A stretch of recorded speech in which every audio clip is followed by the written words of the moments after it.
Good morning, and welcome to our presentation, Intimate Partner Violence, Trends and Policy Across Sectors.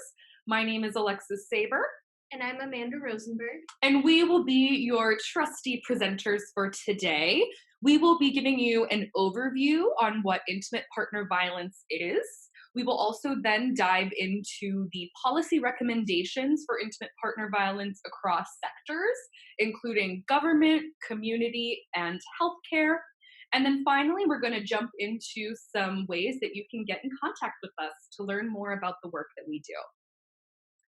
So before jumping in, Amanda and I have the distinct pleasure of working with Transform Health. Transform Health is a nationally certified women and minority-owned healthcare consulting firm. Our staff works with leaders in public and private sectors to drive solutions that promote efficiency, value, access to care, and in order to address key social determinants of health to improve health outcomes. We provide thought leadership, strategy and policy advice, professional mentorship and coaching, research and writing assistance, program implementation, and more. You can read more about us and what we do at transformhc.com. Feel free to get in contact with us or join our mailing list to learn more about what we're doing in the future. We look forward to working with you. Thank you, Alexis. So we're going to begin our discussion on intimate partner violence with some foundational knowledge around the topic. In this section, we'll discuss what intimate partner violence, also known as IPV, is and why it is such an important and serious issue. Let's start with two very common terms that we will be using throughout this presentation. The first is intimate partner violence, which is the term we will be using most frequently today and is also most used by medical practitioners and clinical providers. Domestic violence, or DV, is a term that most people outside of the medical field may have heard of because it is used most in public health and policy, especially pre the 1990s. While there are some nuances in these definitions, we wanted to point out that they are used rather interchangeably. IPV is widely considered to be a global public health problem, and this awareness was largely kickstarted by a 2002 study released by the World Health Organization, which found that roughly 30% of women have experienced some form of intimate partner violence. A recent 2019 United Nations report found that almost 60% of all female homicide victims were killed by intimate partners or family members. Experiencing intimate partner violence can have both immediate and lasting consequences. A good analogy for these effects is an iceberg, where the tip of the iceberg covers all the very immediate and more outward showing effects of IPV, such as death, physical injury, and trauma. However, many of the long-term consequences are not quite as obvious. In reality, experiencing IPV can negatively impact a person's relationships, behaviors, and financial and social opportunities. More recently, IPV has been linked to multi-generational effects on social norms and attainment that can impact all members of a family. With these consequences in mind, we see how IPV impacts many of the recognized social determinants of health. For example, access to safety is a social determinant that is directly at risk if intimate partner violence is occurring within a home. This flowchart here illustrates how structural and social determinants of health have cascading effects and tend to result in violence inequities. While flowcharts are helpful, we found that the best way to truly understand IPV is to hear from the survivors themselves. We've highlighted 3 quotes here that really get to the heart of how IPV can impact many aspects of a person's life, including their experience with education, their employment, and other economic opportunities. Since intimate partner violence interacts with various social determinants of health, we wanted to highlight how different sectors are addressing IPV policies. And we wanted to start with first looking at the United States government. So the history of IPV in the US is quite interesting. Starting in 1641, it was actually legal to use a legitimate use of force by masters, parents, or husbands, meaning that if you were the quote unquote head of your household, you were legally allowed to beat your children and your wife. This continued on in the United States for a very, very long time. It wasn't until 1871 when Alabama became the first state to rescind a husband's legal right to beat his wife. That's a huge gap of time, 1641 to 1871, that truly highlights how intimate partner violence is woven into American culture. 1978 was another changing point for IPV. It was when the US Commission on Civil Rights identified the use of physical force in a family as a means of intimidation and coercion.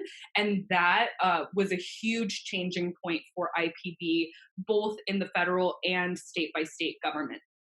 California became the first state in 1995 to mandate screening of domestic violence in hospitals. And even so, the gap between 1978 and 1995 is quite large, not nearly as big as the 200 years between 1641 and 1871, but still, it shows that IPV progress in policies is quite slow.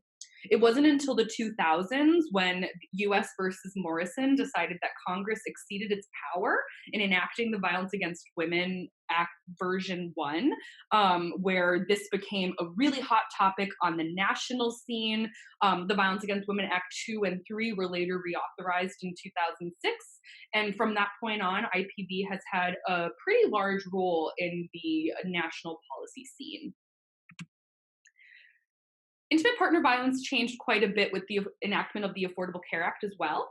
The ACA required that DV and IPV screenings and counselings be required in the women's preventative health benefits, but this was done without cost sharing. So this means that screening is a coverage requirement, but it's not a screening requirement, meaning that plans can guarantee payment once a screening happens, but they don't have to actually require that that service be rendered. The Affordable Care Act also prohibited discrimination based on pre-existing conditions, and this included being a survivor of domestic abuse or violence. This set up a really great mechanism for getting IPV victims into healthcare, an area where they were disenfranchised largely before the pre-existing condition mandate. And then finally, survivor exemptions to the individual mandate helped this as well. Survivors qualified for a hardship exemption, for which there are 14 different exemptions. So basically, the Affordable Care Act did put some extra protections around IPV in a healthcare setting. Since healthcare plays a huge role, it's no surprise that the Health Resources and Services Administration released some recommended strategy for addressing IPV. This is a 4-year strategy from 2017 to 2020, and it's a 4-pronged approach, starting first with training the nation's healthcare and public health workforce in addressing IPV at the health system level, followed by developing partnerships to raise awareness about IPV, increasing access to quality IPV-informed healthcare services, and then finally addressing gaps in knowledge about IPV risks, impacts, and interventions. This recommendation shows that even on the federal level, multi-stakeholder partnerships are the key to ensuring that IPV is dealt with in an effective way. We also wanted to look at how IPV is being implemented state by state. And we found that 74% of states published IPV policy recommendations within the last 20 years. About 64% of those states have policy recommendations in the last 10, and 36 published in the last 5. This shows that between the years of 2000 to 2020, there has been some intense movement on the state level in dealing with IPV in a policy perspective, particularly around prevention. We also found that 24% of states receive funding from the CDC to implement and evaluate IPV policy efforts. This was done through a program called the Domestic Violence Prevention Enhancement and Leadership through Alliances Impact Program, otherwise known as Delta. And of the states who receive this funding from the CDC, 18% also have their own statewide recommendations on top of that money. So those states are really well versed at tackling IPV in a very structured way. And then finally, 20% of states have not published IPV policy recommendations that we could find online. This infographic highlights the stats that we just walked you through. If you look at the legend, you'll see that the darker the green, the newer the IPV policy recommendation. So all states with dark green have published some form of recommendation after 2010. Yellow has a similar sort of gradation. If you see a darker yellow state, that means that they receive both funding from the CDC to implement and address IPV policies, as well as having their own statewide recommendation on top of that. And then finally, red indicates the states that do not have a published statewide recommendation. So we're now going to switch from a government lens to one that focuses on how IPV can be addressed within communities. It's important to recognize that many structural drivers within a community, like the presence of racism, socioeconomic inequity, and access to resources, can all contribute to the prevalence of IPV within that community. These interactions make it very important to consider the social and cultural norms as well as the needs of each community when looking to address IPV. The National Resource Center on Domestic Violence offers population-specific tools that can be really helpful in the use of supporting violence prevention in different settings. Applying the principles of health equity is also a promising practice to resolving IPV on the community level. These principles are shown in the slide prior, known as the Thrive Factors, and they were created by the Prevention Institute and incorporate grassroots efforts and social justice advocacy to engage community members and organizations.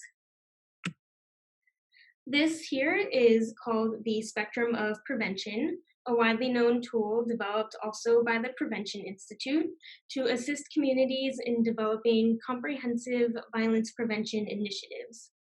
As you can see, there are 6 levels of the spectrum, starting from enhancing the skills of an individual to influencing broader policy and legislation. By focusing on individual, environmental, and systemic steps that can be taken, it allows for broad-scale change that can modify really historically harmful community norms. The last sector we want to focus on is actually healthcare. Clinical settings play a huge role in IPV prevention strategies, and so we wanted to highlight the specific recommendations for addressing IPV in a clinical setting. The number one strategy for a healthcare setting regarding IPV is the use of a screening tool.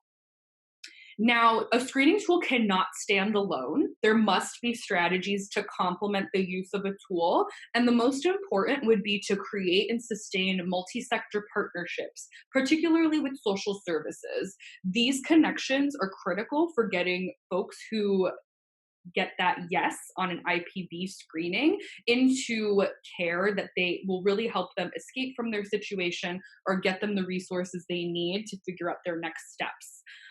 This also requires providing ongoing training for staff within healthcare institutions as well as those social service institutions. It's also critical to incorporate social determinants of health into regular patient workflows. And this can be done either through the provider or using health educators, case managers, navigators, and other frontline outreach staff. This helps provide a standardized data collection as well as creates a relationship between the patient. If it's already built into the process, then there isn't that risk of them feeling as if they're being pointed out or attacked. Instead, it creates an environment in which a patient will talk to you openly about what they're experiencing. And then finally, you have to develop a plan for sustainability, not only to fund these services and the staff who do them, but also to keep key stakeholders, both in healthcare and in other sectors, aware and engaged in what's going on.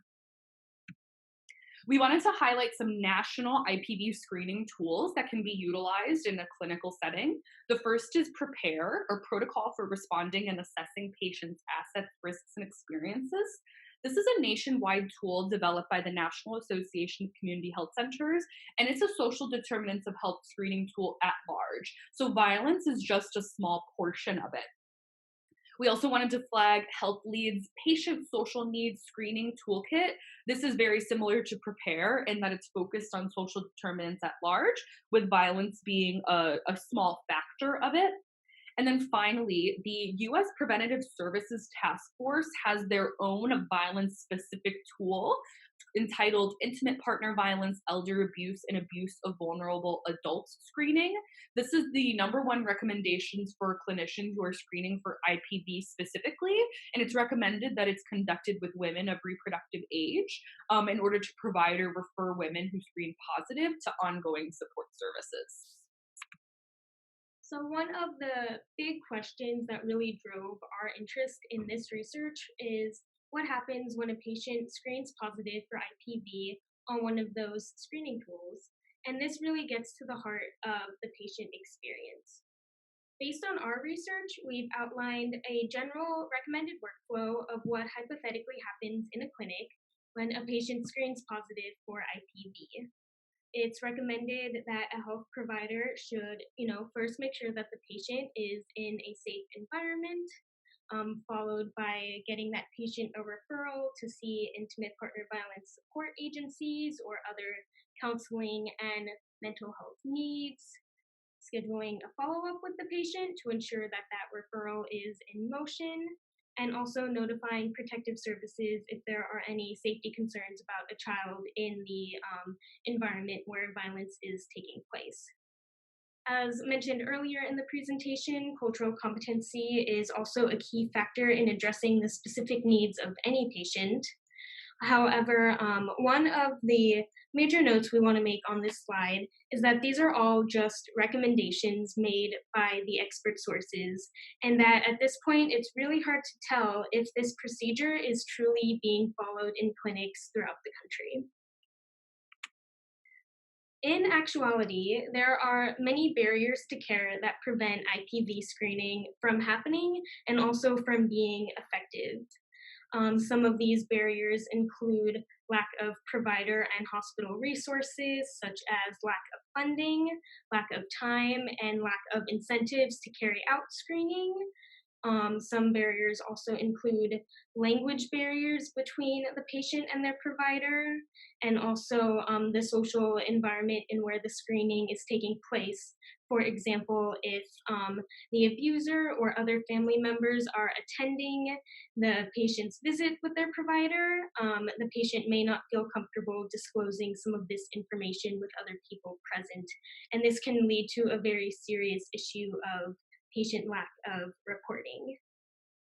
In a cross sectional study of US hospitals and physician practices, approximately only 24% of hospitals and 16% of physician practices reported screening for various social needs.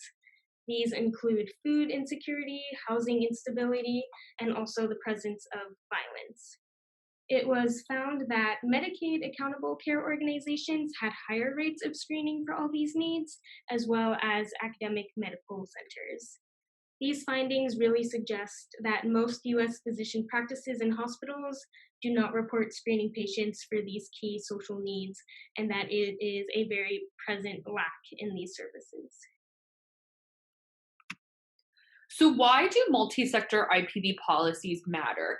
It's because they actually help. And we wanted to highlight some testimonials that we found throughout the literature that we read that really highlights how these multi sector policies can help people.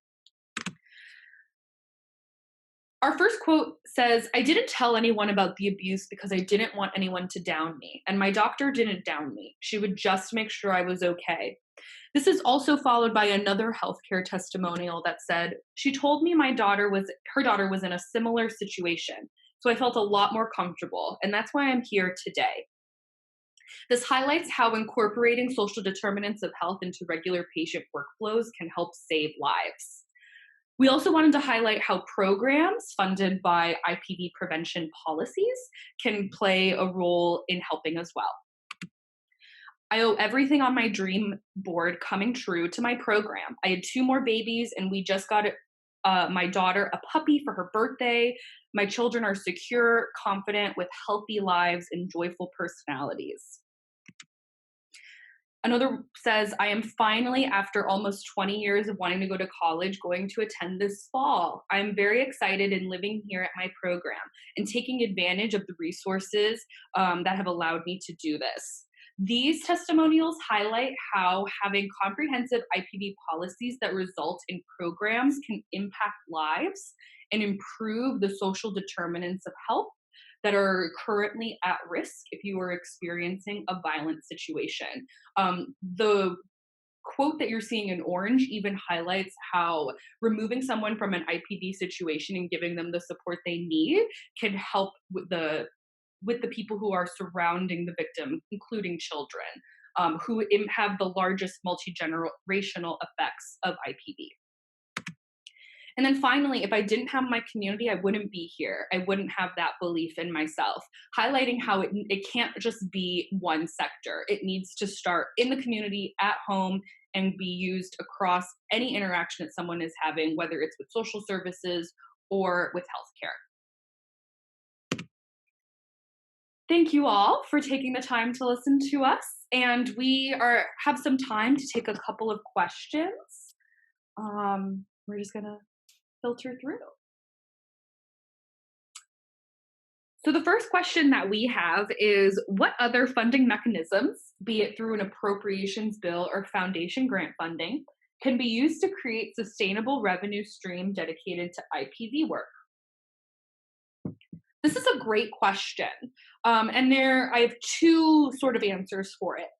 The first is the CDC funded program, the Delta program, is a national program that states can apply to, which basically allows them to get money from the CDC and study how IPV policies and programs can be implemented to effectively prevent IPV from happening in the future, or from reducing IPV incidents in the state in general. This is a great national resource for states to tap into. I will mention that only a few, 10 in total, receive this funding right now. And of course, it's important to mention that because social determinants of health, particularly in healthcare settings, the work that goes into social determinant of health screening is typically done by outreach staff or enabling services staff, which have been impacted largely by funding cuts in the last 4 years.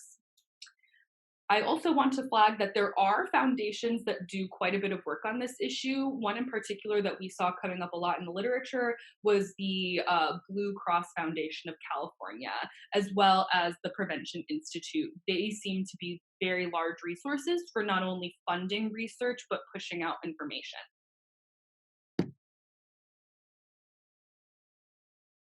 We have another question. In an ideal world, what is the first step for screening? You mentioned 3 models here. Would it be better to have EHRs include a variety of different screening tools, or have one screening tool that is the best and advocate for widespread use of that one tool?